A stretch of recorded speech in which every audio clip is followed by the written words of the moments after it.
Hi, trendsetters. Welcome back to another That Trendy Therapist YouTube video.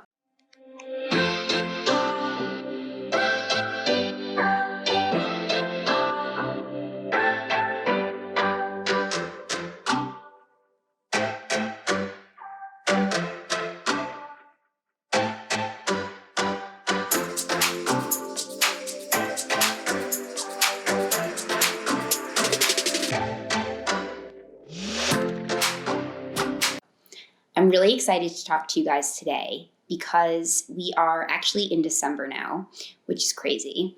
And it's one of those times that I feel collectively we are feeling very out of sorts.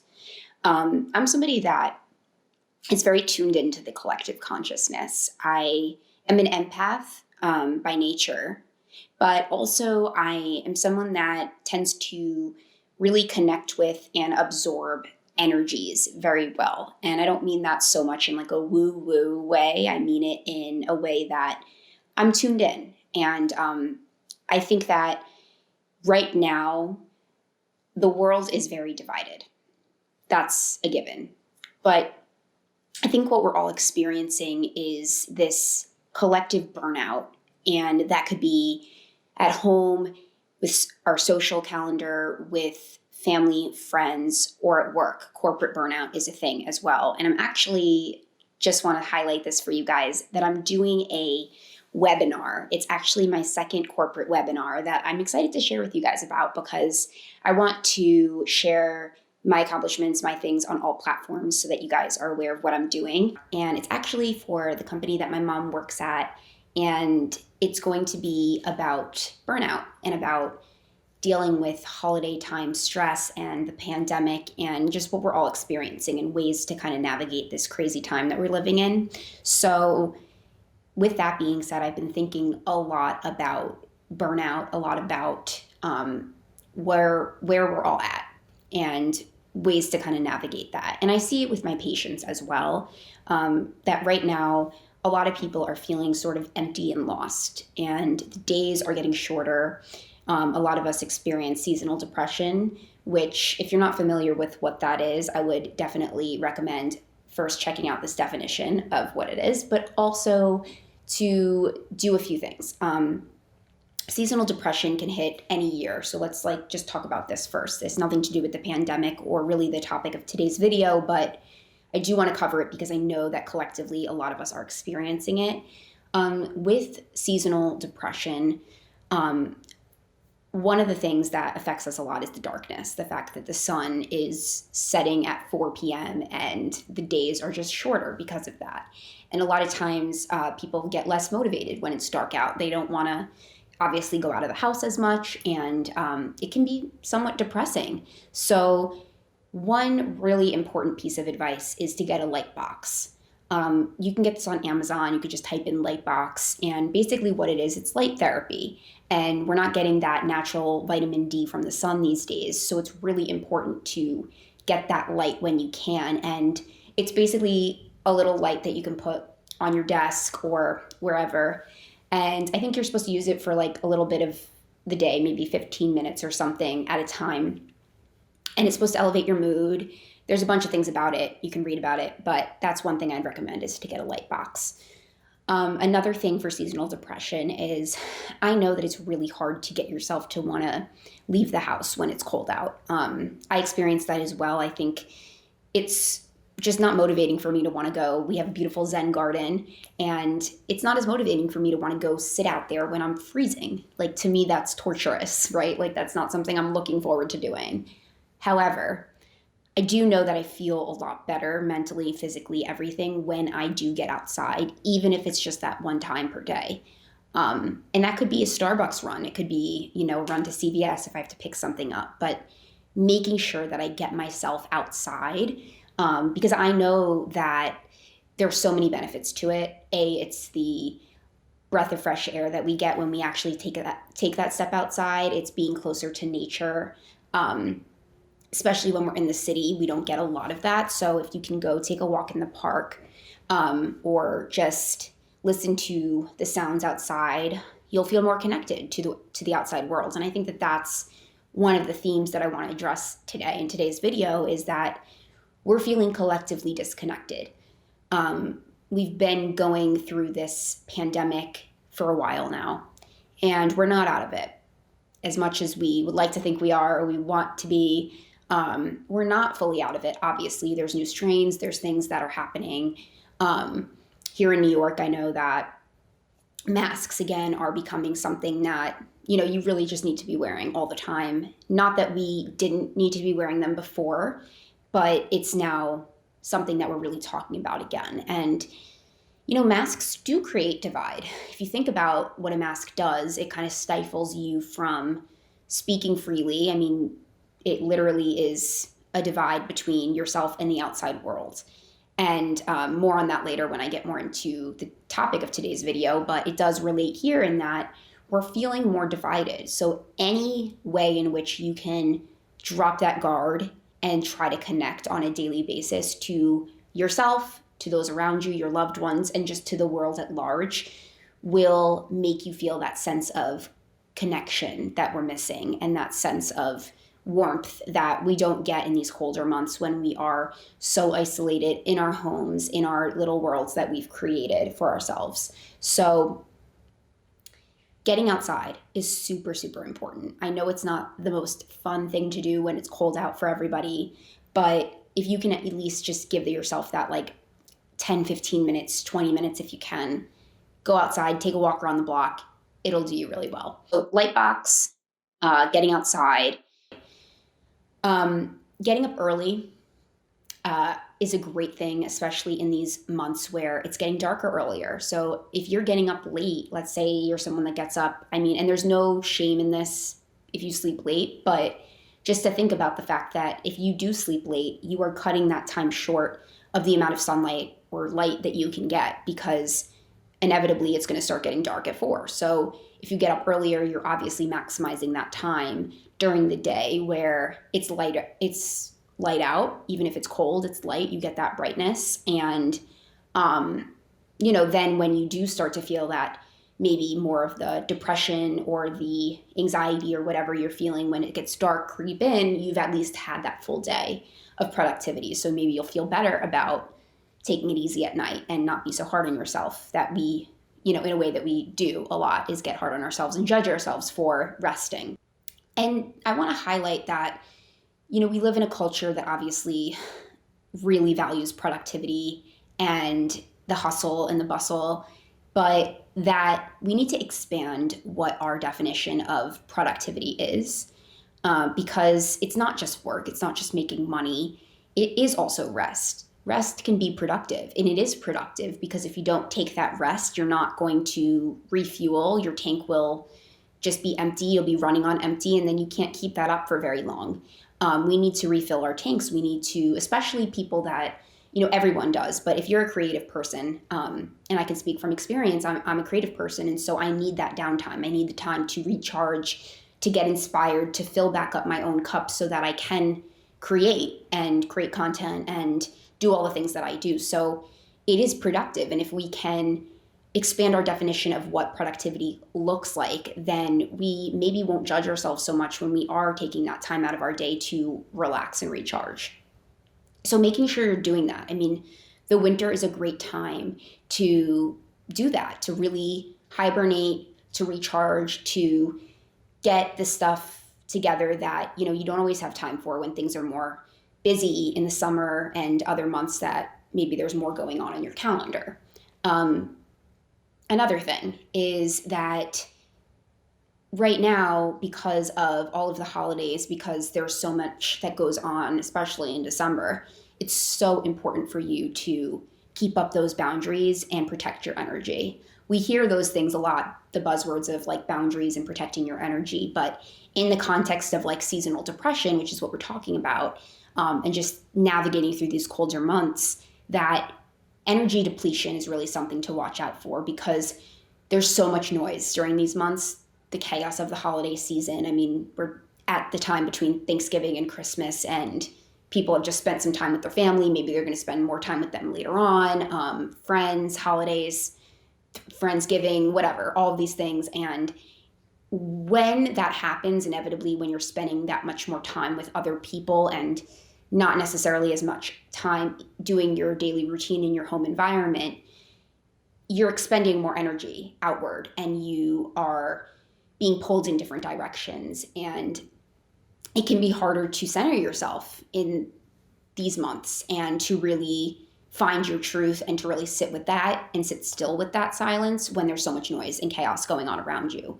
So finding that practice or that time where you can really sit with yourself and center yourself is so important. That could be journaling. A journaling practice is something that I do every morning. I talked about this before, but I read The Artist's Way. With The Artist's Way, it talks about the morning pages, and that's a practice that I do every morning. I write 3 pages in my journal, a free write. It's my time to, it's like a meditation for me. I'm not a big meditator. My husband is, he's great at it, but I can't really, I don't want to say I can't. I'm not a big meditator. It's not really for me as much as writing would be, but writing to me is meditation because I'm getting in touch with my thoughts. I'm being present, not judgmental, all of that. So finding a practice that works for you. It's not necessarily journaling. It's not necessarily meditation, but something that you can be consistent with during these months where maybe your life outside of your daily routine is not as consistent because you might be traveling or you have holidays coming up. So finding that thing that you can come back to every day is something that will ground you and make you feel centered. So those are some tips. Those are some tips that you can utilize for this couple of months where it's cold, you're not out and about as much as maybe you once were, in the sense of like being outside and just that kind of outward energy. So what I want to talk to you guys though about today is masks, is our figurative masks that we do wear, some of us, through life to protect ourselves. We're living in a time where our world is clothed in masks. We can't leave our house without something literally covering our face. And that creates a block from ourselves and the rest of the world. Obviously, it's a physical block of you can't see someone's full face, you can't see their full expression, you can't really hear them as well. If you're ordering a drink at Starbucks with your mask on, you're going to have to, project a little bit louder and nobody can read your lips. So you have to, use other forms of communication to really get that expression out. It's a barrier.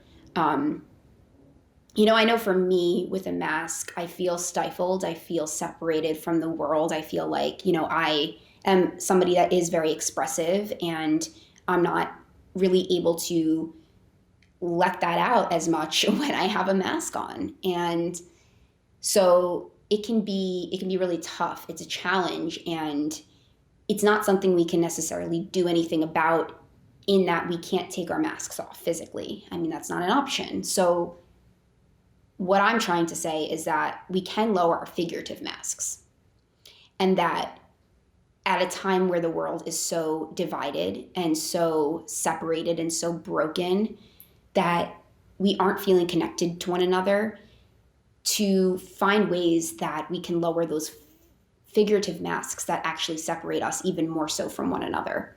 We can't take down our physical masks, but figuratively speaking, we can find ways to lower that guard that we have between ourselves and the rest of the world. So maybe you've worn a mask because you're afraid to be your full authentic self. Maybe there's things that you're keeping secret from yourself or from the world. Maybe you're afraid to expose your true self, your feelings, because obviously that can be scary and really vulnerable. You might be somebody that was taught to just people please and go along with the crowd. There's so many reasons why you might be wearing a mask. Maybe you don't feel like if people get to know the true you, they'll like you for that. And whatever the reason is, I think the first step here to lowering these masks is to figuring out what they are and if you have one, because awareness always comes first. So I think the first question here is, are you wearing a mask? Not the I-95 mask. I'm talking, are you wearing a mask that you use to separate or distance yourself from the outside world? That's the first question. Second question is, Why? What are you protecting yourself from? Are you afraid? I think a lot of times fear comes into play here. Fear, anxiety, fear of being exposed, fear of rejection, fear of hurt, fear of shame, fear of feeling things that we don't want to feel. I think people wear masks to numb themselves and to protect themselves from the outside world, from judgments, from scrutiny. We live in a world that is judgmental. And so no wonder why so many of us protect ourselves with these masks. But why I use protect with quotations is that you're not actually protecting yourself. And this is kind of the crux of the video. And what I want to really share is that I think people think that they're protecting themselves by putting up a guard, putting up this figurative mask, because obviously it's not letting in all of the eyes and the ears, and you're having that guard up. But what is it actually protecting you from? I really want you to ask yourself, is that actually protecting you? Because actually, I think what it's doing is protecting you from things that are helpful, that would actually create growth and evolution. Because when you're lowering that figurative mask, you're able to connect more with other people. You're opening yourself up. And yes, that's scary and that can be painful for sure, especially at first if you've never really lowered that mask. But what you're doing is you're opening yourself up to empathy and connection from other people and to the richness of the world and experiences. You're opening yourself up to be loved and to be understood. I mean, if you're keeping up that mask, then yeah, maybe you're protecting yourself from being fully understood for who you are. But like, is that a good thing? What if it's something positive that can come from that? What if you could feel even more accepted for the person that you are?